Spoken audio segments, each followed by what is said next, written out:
This program contains rare films of World War II originally shot in color, found during a 2-year worldwide search. Much of it has never been seen on television before. These films are presented now in high definition. Some images are graphic in nature, and viewer discretion is advised. Previously on World War II in HD. A whale hit us. We just couldn't believe it, you know, a whale. New recruit Jack Huson's maiden voyage on the Samuel B. Roberts is cut short in the Atlantic, and fate reroutes him and his ship to the Pacific. Our sonar guy is picking up a Japanese sub. I race up to the bridge to see what's going on, and one of the guys yells, "We're right on top of it." Feels good to score our first kill. Also in the Pacific Theater. It's damned frustrating. I want to be in the action. Austrian immigrant turned U.S. soldier Jack Werner watches the heat of the battle on Kwajalein from the deck of a ship. So instead of actually fighting, it looks like I'll be the man behind the gun. I make a promise to myself. I will never sit on the sidelines again. Grant us a common faith that man shall know bread and peace, that he shall know justice and righteousness, freedom and security, an equal opportunity and an equal chance to do his best, not only in our own lands, but throughout the world.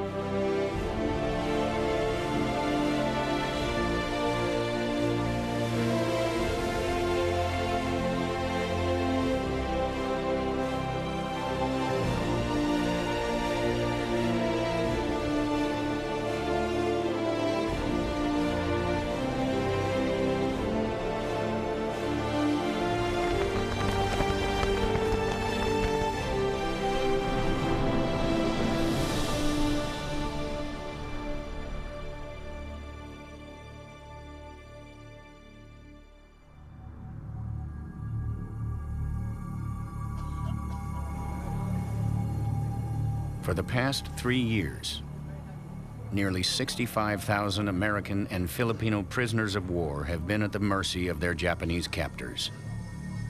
They've been starved and tortured, and they're barely surviving.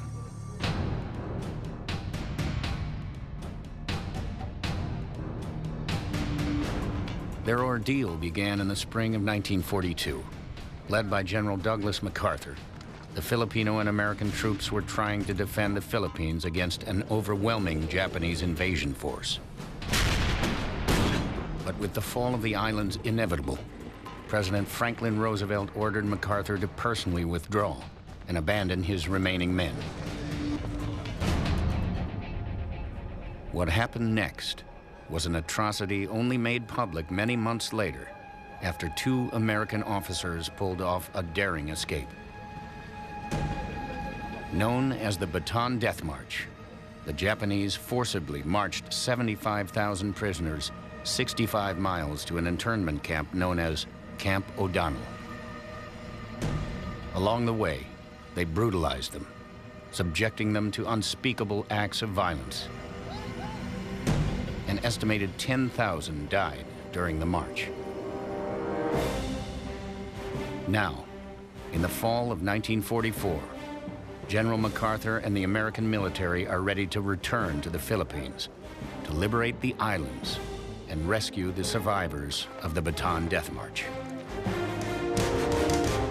We find out through our officers that we're forming up to attack the Philippine Islands. We're gonna be part of helping to liberate those islands and free those guys.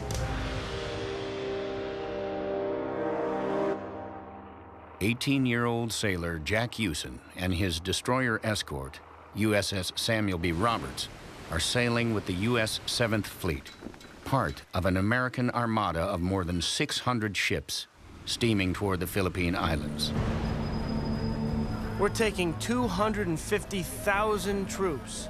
Our convoy is 20 miles wide, 35 miles long. Every kind of ship imaginable, and a few I couldn't have pictured even in my wildest dreams. Usen and his ship are going to take part in the first crucial hurdle in the Philippine campaign, recapturing the island of Leyte.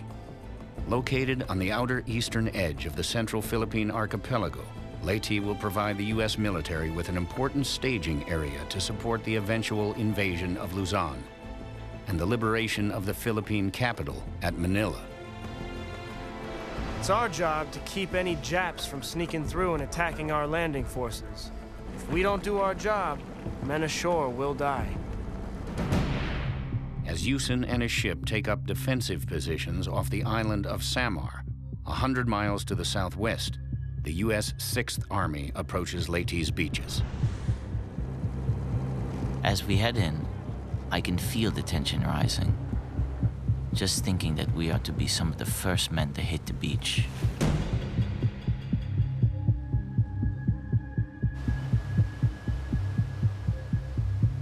First Sergeant Jack Werner is heading toward the beaches of Leyte. Although Werner saw action last year on Attu and later on Kwajalein, this is his first amphibious landing on a beach under fire. As soon as the ramp comes down, we sprint across the water.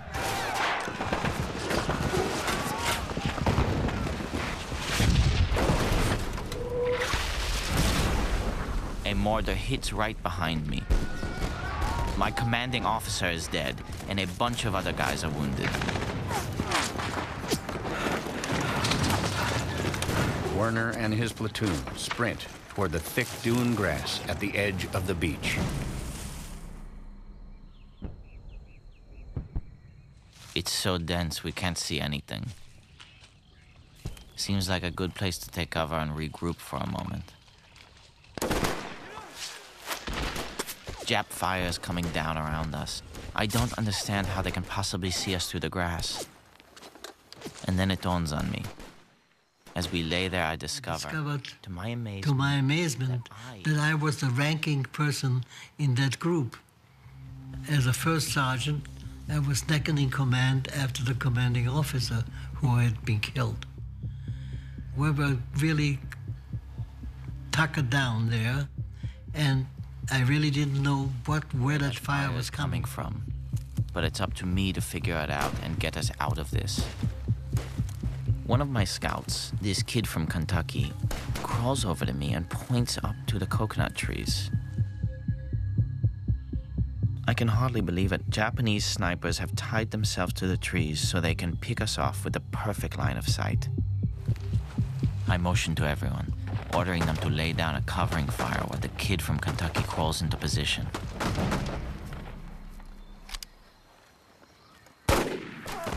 And just like that, he takes care of two of them himself. Reinforcements come racing in from the beach. They help us finish off the snipers and tell us to withdraw to the shore.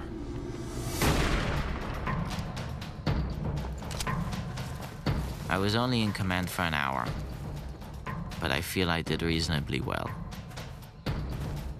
At least I didn't get anybody killed.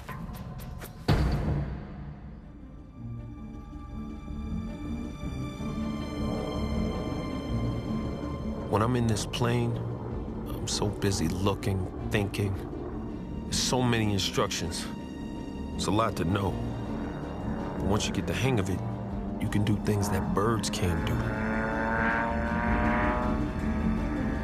1 year ago, 22-year-old Arkansas native Shelby Westbrook was a welder living in Toledo, Ohio. Now he's in Alabama, training to become a pilot with the Army Air Force's first all-black fighter group.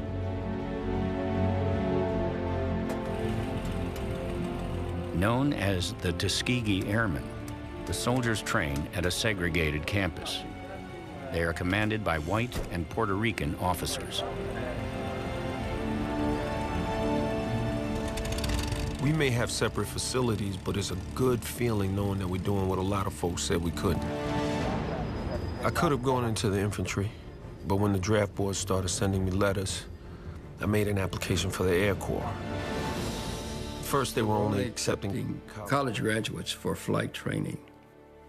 And then they ran out of college graduates, so then they started recruiting those with 2 years college. And when they ran out of the 2-year college folks, they came up with a written test.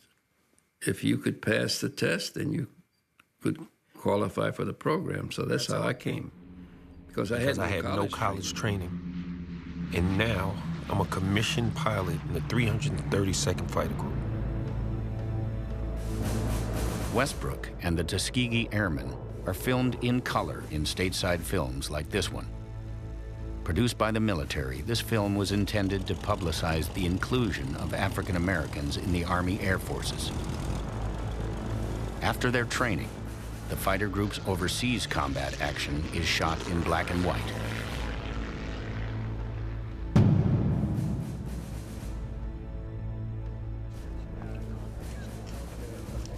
The briefing officer gets out this huge map of the entire European theater.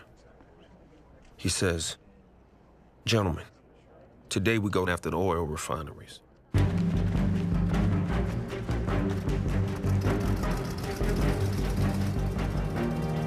We all look around. Everyone knows this won't be a milk run.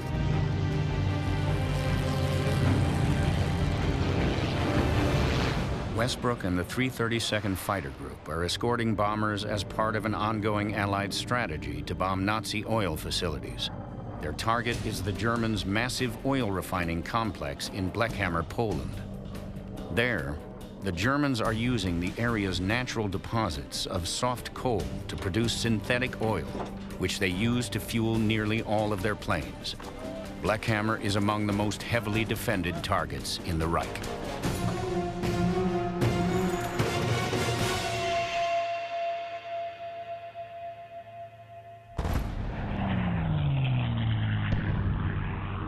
The amount of flak is unbelievable. There's so much anti-aircraft fire and smoke screens, it's hard to see anything. Some smoke clouds are so dense, like a thunderstorm from hell, just sitting in the sky. Our bombers are completely disappearing in them. As the B-17s finish their drop and begin to turn back, German fighters close in. There's no time to feel, only time to react. Our big bombers are like sitting ducks, so it is up to us to protect them. It's time to do our job. To protect the bombers, Westbrook and the other pilots are drawn into tense air-to-air combat with German fighters, running dogfights that drag the American pilots from 20,000 feet to below 5,000. The dogfights only last a matter of minutes, the amount of time it takes to empty the 1,200 rounds of .50 caliber ammunition in each plane.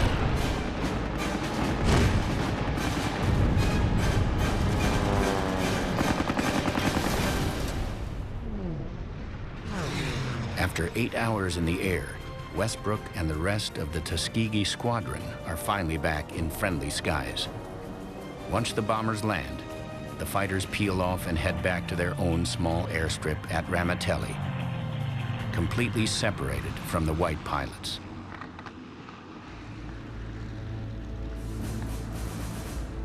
When I'm flying, all I can think about is what I'm doing. The responsibility is exciting. But when I get back here, the reality of the danger hits me. This is serious business. We're on the beach and resting when a single landing craft appears.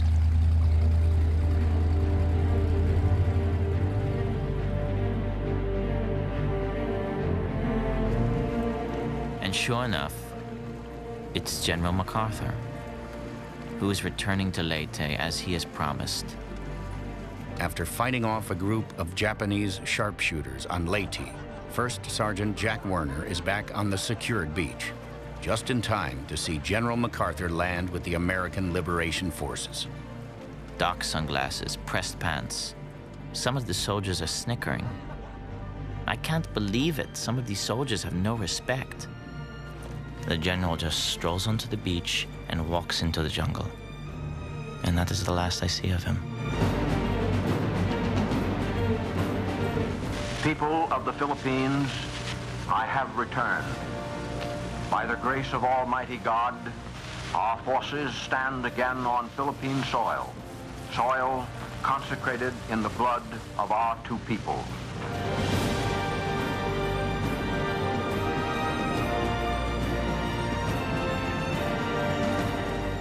We have come dedicated and committed to the task of destroying every vestige of enemy control over your people.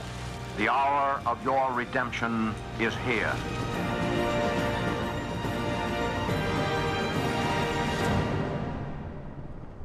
While General MacArthur marks his triumphant return to Philippine soil, the situation offshore takes a dramatic turn, putting the entire invasion in jeopardy. The Navy's lightly armored transport ships are moored just off Leyte's beaches, carrying supplies and reinforcements for the troops already ashore. But the heavily armed Third Fleet, which had been protecting them, and the American soldiers ashore, is suddenly gone. After receiving word that the Japanese Imperial Navy's last 4 carriers are to the north, the Third Fleet has moved off in pursuit. With Leyte's beaches now vulnerable to attack, 2 powerful Japanese task forces steam toward the island in a pincer move. The first approaches from the south, where it is stopped by a line of American battleships. But the second, a heavily armed force of battleships, cruisers, and destroyers, approaches from the north. Their mission is to destroy the American transport force and halt the liberation of the Philippines. The only thing standing in their way is a handful of small, outgunned American vessels, including Jack Huson's ship, the Samuel B. Roberts.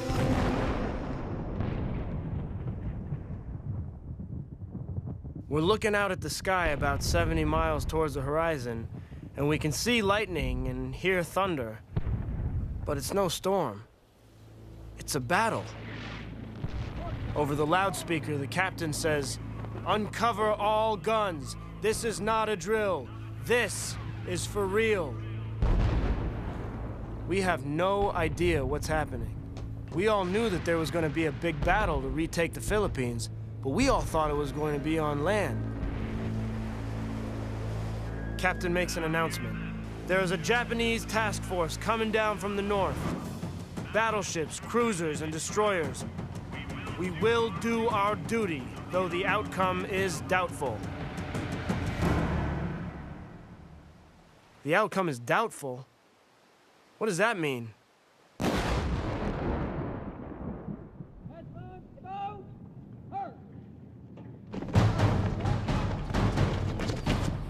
All I want is to do my job and make my family proud.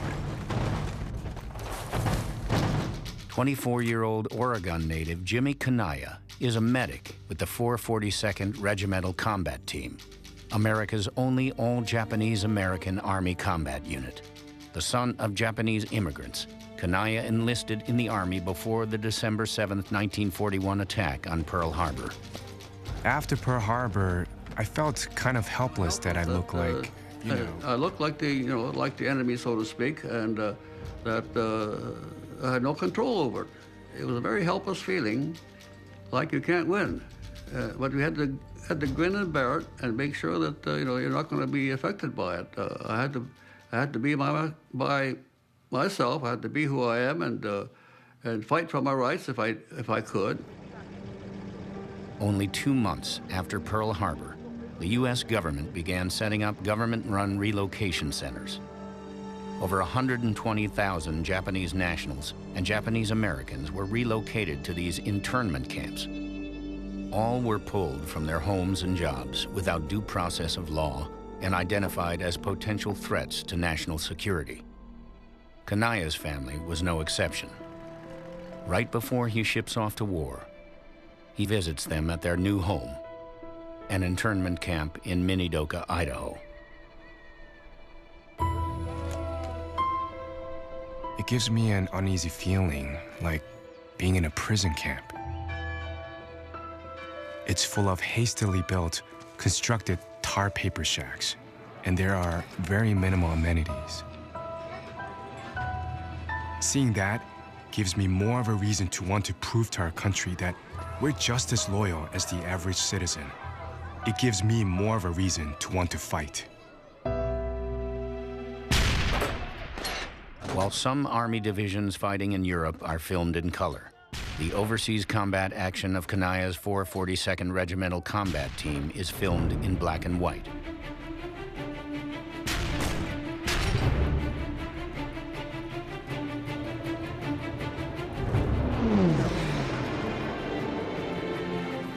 The past few weeks have been a blur.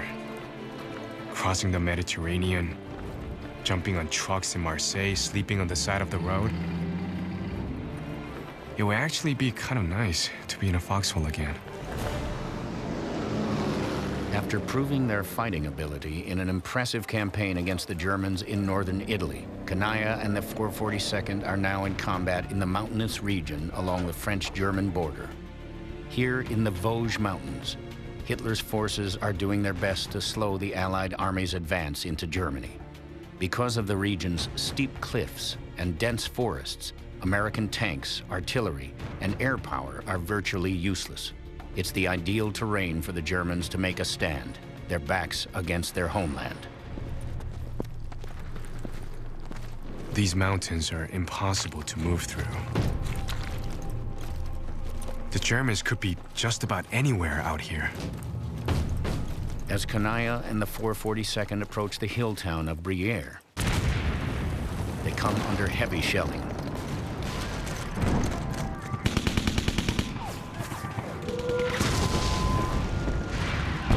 After 3 days of vicious fighting, Briere falls to the men of the 442nd.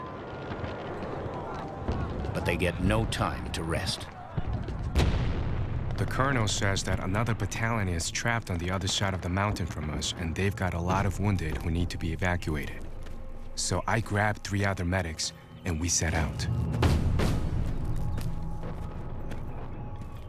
The path is treacherous and thick with trees. It makes me a bit nervous.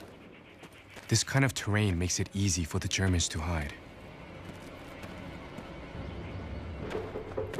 After struggling over the mountainous trails through no man's land, Kanaya and the 3 medics arrive in Bifontaine. There, they find more than a dozen wounded men, 7 of them on stretchers. There's no way we can transport all these men back ourselves. So the battalion commander assigns us 35 German prisoners to use as litter bearers. I don't like this one bit. You can't mix weapons with the Red Cross flag. It's a violation of the Geneva Convention. But being a medic that takes orders from infantry, I have no control over the decision made by a superior officer. When we set out, I tell my medics, hang way back. Because if the Germans stop us along the way, there could be a firefight.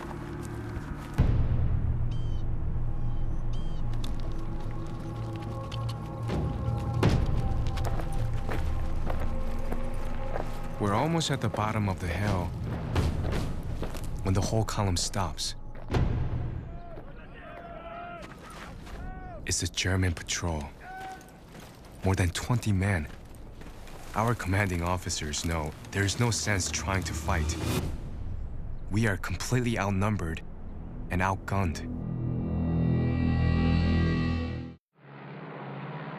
There's no time for emotions. You're too busy trying to avoid the portable flak batteries on the ground below.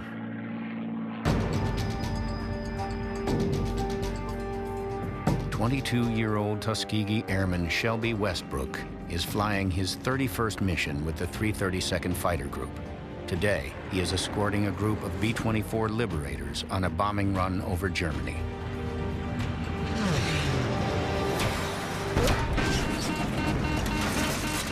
I'm hit, somewhere in the coolant system. Squadron leader tells me to peel off and head back to base. Pilot closest to me forms up to escort me home, but I'm starting to lose altitude. I'm coming down out of the clouds. There are mountains in front of me. I'm on the east side of the Black Alps, over German-occupied Yugoslavia.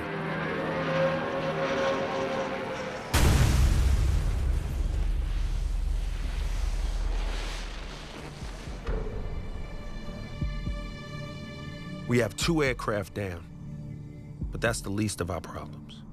Now, we have to find a way to get out of here with our lives.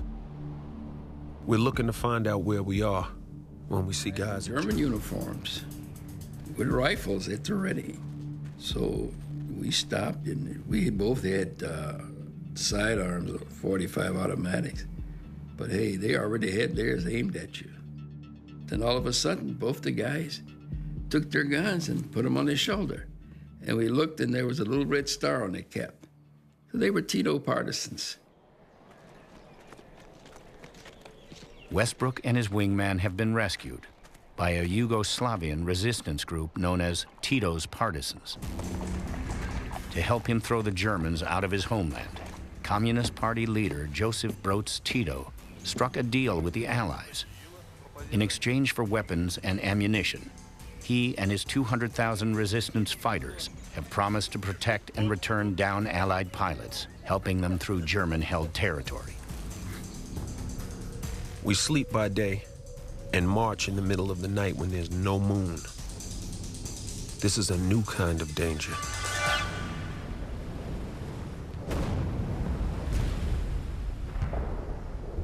We can hear a booming from far away. We all know we're outgunned. Jack Hewson and the Samuel B. Roberts are off Samar Island, positioned to the north of Leyte Island. Their original mission was to patrol for subs and rescue downed pilots. But now they have just learned that a powerful Japanese task force is quickly bearing down on them. The odds are stacked against us, but this is what we came here to do. And we're all determined we'll do our duty.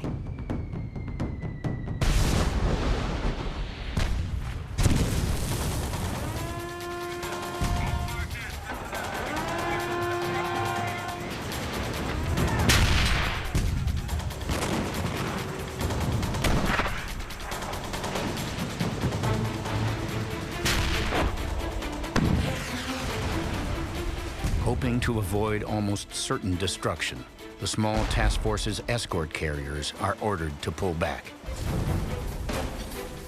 The Sammy B, along with 3 other destroyer escorts and 3 destroyers, are the only things standing between the enemy and the vulnerable transports unloading at Leyte. Although they are hopelessly outmatched by the massive firepower of the Japanese heavy cruisers and battleships, they do the only thing they can: turn and attack.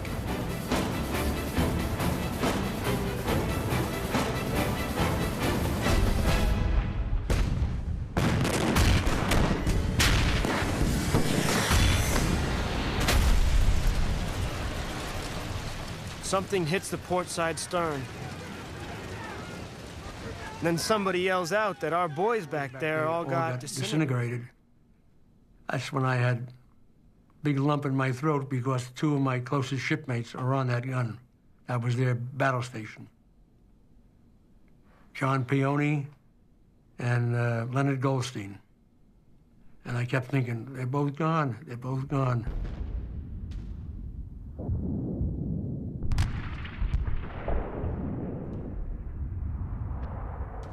And that's when I knew this is a fight to the finish. We're going to be in this until either we beat them or they're going to beat us. And that's the way we fought for the next hour. The Sammy B manages to land a few hits on the Japanese cruisers before suffering another direct hit. Within minutes, Hewson's ship starts taking on water. The men are ordered to abandon ship.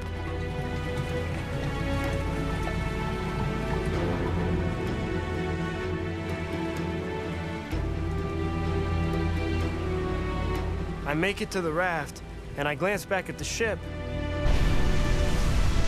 And there she goes. The Samuel B. Roberts. We're all crying like babies.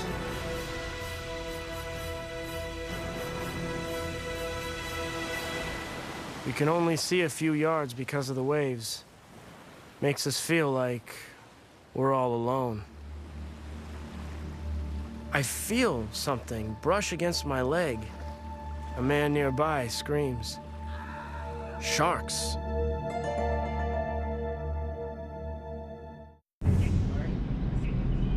I look at the German prisoners we have with us. Our only option is to surrender. Now we're the prisoners, and they are our captors. The tables are turned.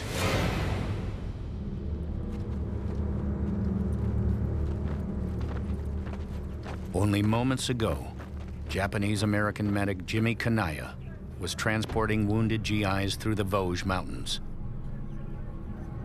Now, he is in the hands of a German patrol, being forcibly marched deep into enemy territory as a prisoner of war. I feel worse than helpless. I'm completely at the mercy of my captors. These frontline German troops seem especially agitated. One steals my watch while another frisks me for money. I'm thinking about trying to escape. But what would happen to my other medics and to the wounded guys if I did get away? The guards might take their anger out on them. No, I can't let that happen. No matter what, I have to stand fast.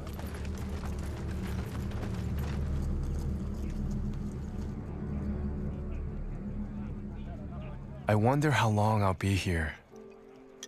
All I can think about is the last time I saw my parents at the internment camp in Idaho.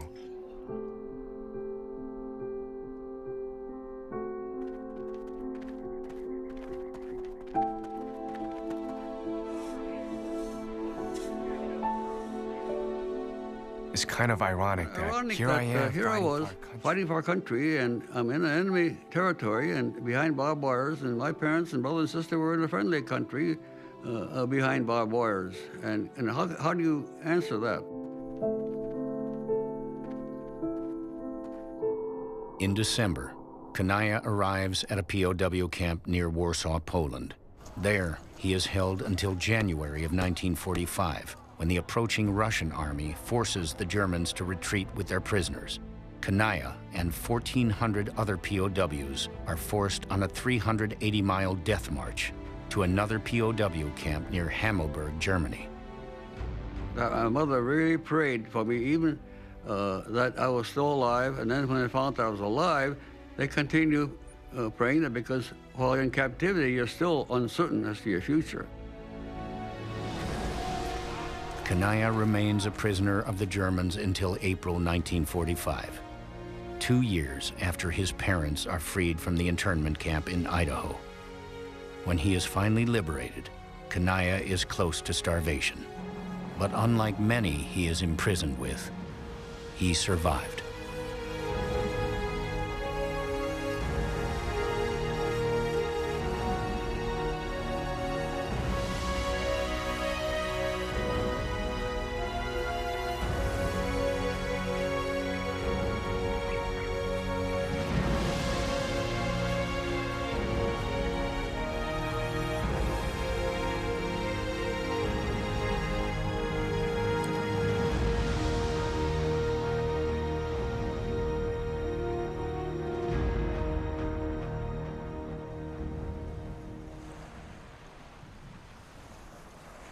All around us are fins.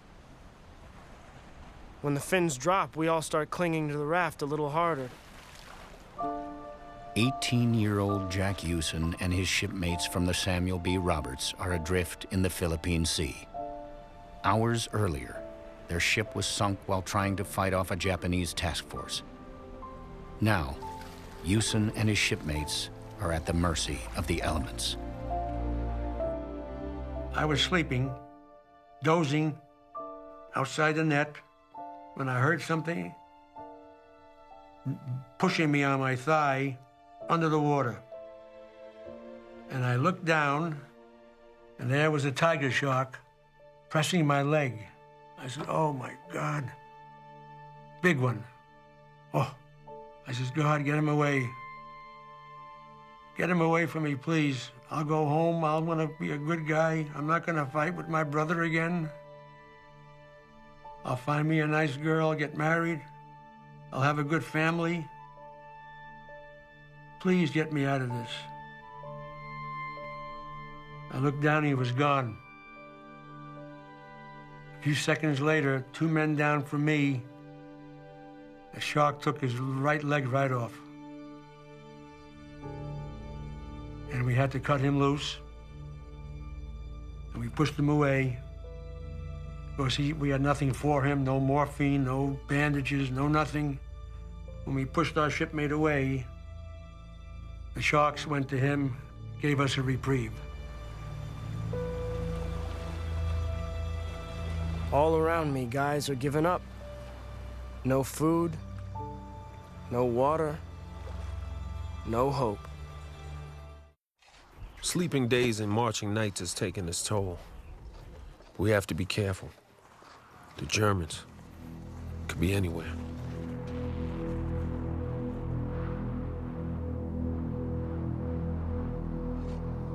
Having narrowly survived a crash landing in Yugoslavia, Tuskegee Airman Shelby Westbrook is in enemy-occupied territory. He is being escorted by armed Yugoslavian resistance fighters known as Tito's partisans. Dressed in German uniforms as a disguise, the partisans are attempting to guide Westbrook back to his airfield in Italy. You don't know what your conditions are going to be from one minute to the next. You're always on edge. All of a sudden, you would hear a voice. I think the word was stowy. Right out of the darkness, you'd hear the word stowy, and everybody would freeze. When the partisans froze, you froze. You stopped. You didn't make any noises. And it would be this quiet sound in the middle of black darkness. And all of a sudden, you'd hear some voices start a little conversation. And a couple of minutes later, you start moving. You start moving again. It's strange to feel so helpless. But all I can do is trust these guys and stay ready for whatever comes next. For the next 4 weeks, Shelby Westbrook hides behind enemy lines. With the help of the partisans, he eventually reaches the port of Zara on Yugoslavia's Adriatic coast. There he meets British commandos who transport him back to his squadron in Italy. Westbrook goes on to fly another 29 missions before his tour of overseas duty is over. And when I got back to the tent, I started teasing the other guys and say, hey, I'll see you guys later. I'm on my way home.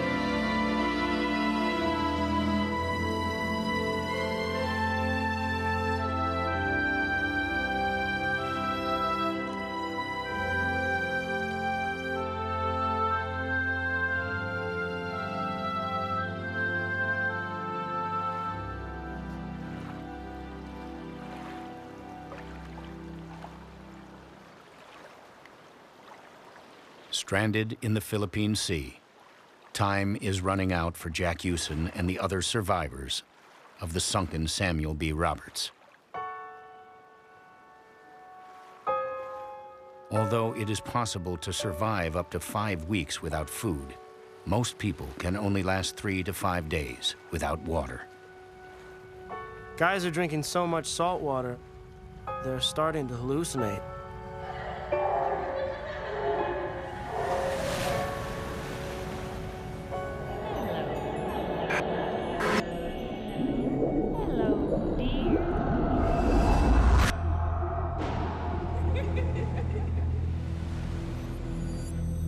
The guy yells out, "Oh, there's my mother.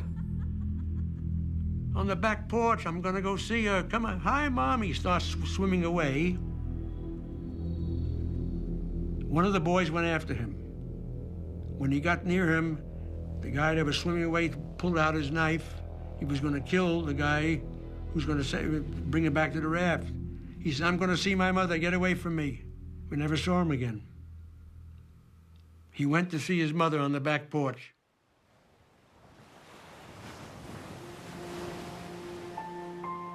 I don't know how much longer we're gonna be able to hold on.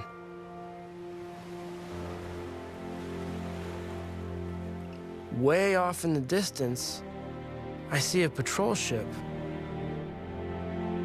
It gets closer and we see the American flag on its stack. Oh man, we start going, yelling. "Hey, man." Guy's waking up and he circles us and we're yelling at him.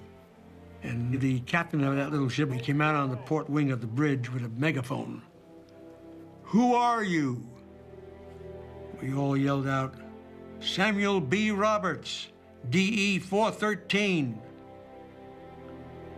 And he still circles. Now we're getting pissed off, and we start cursing at him. Every curse word you can ever think of. And he comes around again and he says, "Who won the World Series?" We all yelled out, "St. Louis Cardinals." You can hear the bells, ring, ring, stop, stop. Life lines coming out.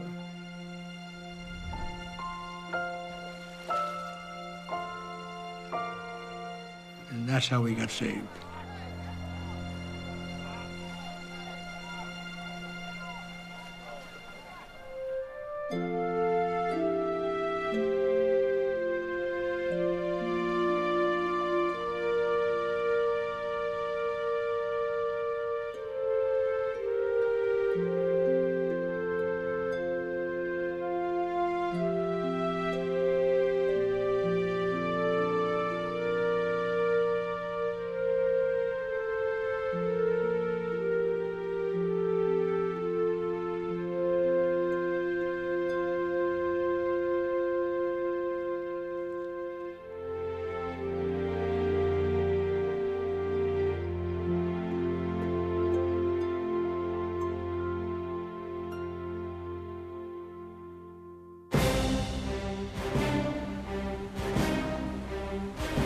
Houston's task force lost 4 ships and 850 men, including 90 sailors from the USS Samuel B. Roberts. But their courageous stand against the enemy succeeded. Mistaking Houston's small group of ships for a far larger force than what was actually present, the Japanese fleet turned and retreated. The American invasion of Leyte is a success. 3 months later, American forces invade the main island of Luzon. They liberate the island and the remaining POWs.